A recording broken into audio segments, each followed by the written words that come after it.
Hey there, Wicked Title folks. Cheryl here, your FinCEN real estate report translator. I know you were expecting your typical Sunday rundown of headlines, but today is the first day of the new FinCEN real estate reporting rule, and I feel like I'd be doing you a disservice if I distracted you from it. I have literally devoted weeks and weeks of my life over the last year and a half to understanding this new rule and what it means for you, both from a compliance perspective, but also operationally. So, today I am breaking down for you my top 10 list of things you need to know. I am also dropping you a link for the FinCEN Report Company's top 10 list, which has a few more gems that you should probably check out. So, at number 10, it's deceptively simple. This is probably the biggest concept you really need to understand. This rule is deceptively simple. Sitting at just 12 pages, it is an incredibly small bit of legalese, but don't let that fool you. I've written an entire article on just 2 words of this document: residential transaction. Just defining a residential transaction holds surprises that you would not expect, and the entire rule is fraught with these sort of complexities hidden underneath what seems like simplicity. There is a reason I have devoted weeks of my life to understanding this inside and out so that you don't have to, but that doesn't mean you can learn it in 5 minutes either. Number 9, it impacts every transaction. Now, some of you will rarely ever actually file a report, but every single real estate transaction will need to be vetted for compliance. So just because you don't work with investors doesn't mean you can ignore this rule. At number 8, non-financed doesn't mean what you think it means. This rule only applies to non-financed transactions. But in this case, non-financed could be an all-cash deal, but it could also involve a hard money loan, a private lender, or even a credit union. The devil is in the details, and this is a detail you can't afford to misunderstand. At number 7, data security matters. You will be collecting sensitive information from buyers and sellers, tax ID numbers, addresses, citizenship information, and more. Data security matters. Emailing a fillable PDF form and expecting them to complete it and email it back is not acceptable. Optimally, you'll be using a secure client portal to collect data, but for your tech inept customers, a good old-fashioned phone call, as long as they sign a document at closing certifying that information, or an in-person office visit is secure as well. Number 6, Sally sells seashells. Sally might be selling seashells through Shells R Us LLC, which is owned by Shellington Corporation, which is owned by Shelton Inc., which is owned by, well, you get the idea.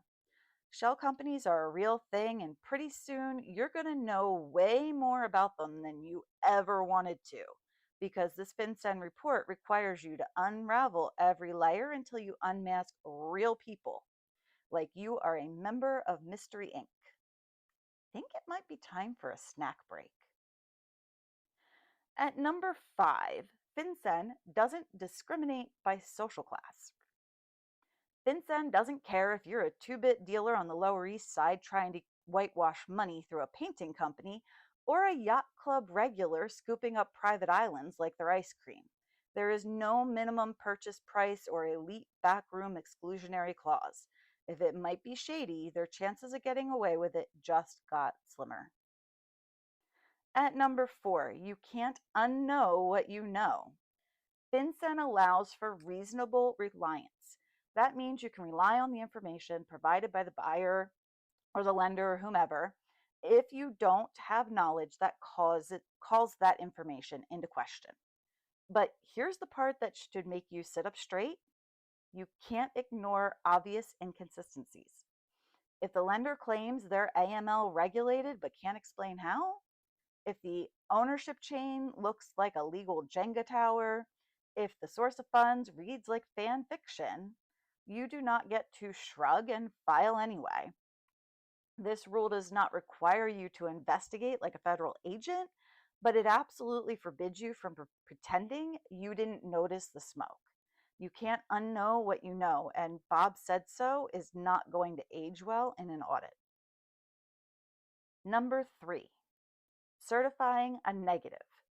The reasonable reliance clause brings up reasonable discussions around getting something signed at closing by the parties providing the information that certify that information is true and correct when you're going to file.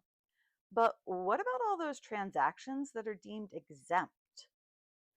Sure, there's going to be a lot of those where the determination will be made by in-house staff using obvious metrics such as the lender is a big bank. Boom, done, not applicable. But what about that deal that gets ruled out because somebody else said, I'm not going to build a house on that land? Or, yes, the lender you've never heard of is AML regulated. If anyone comes knocking in 5 years' time wanting to know why you didn't file a FinCEN report, you should probably have some paperwork to back that up.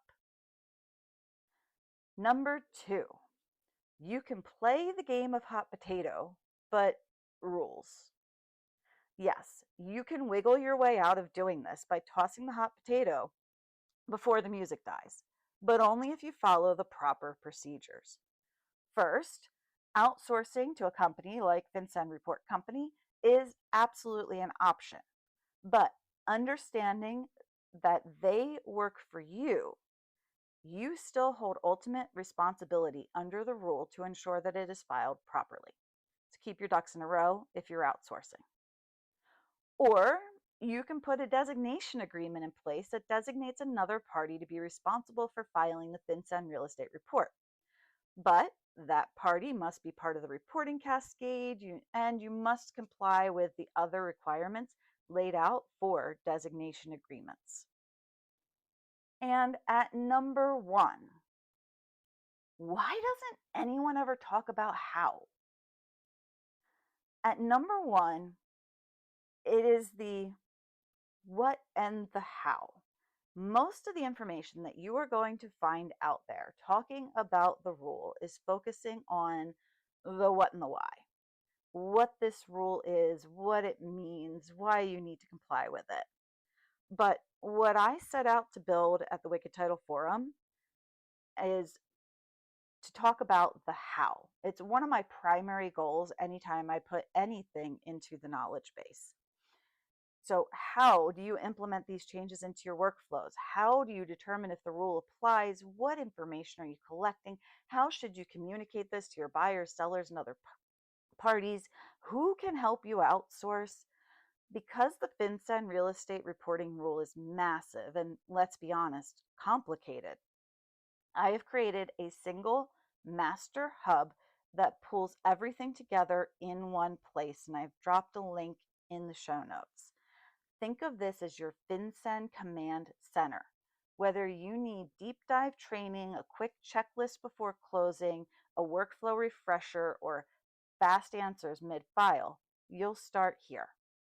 I'm still actively building and updating the resources. As new guides, templates, and breakdowns are published, you'll receive them individually, as usual, if you have subscribed to the knowledge base. And I'll be dropping the links in the knowledge base update emails as well. But this master hub is the only link that you need to save. Every new article, training video, and tool will be added, so it's all in one place. No hunting, no digging, no looking for old emails. Bookmark it now. You'll thank yourself later. And if there is something you need and I haven't added it, shoot me a message, make a request. I'm building this for you. Let me know what you need. I'm Cheryl. This is the Wicked Title Forum.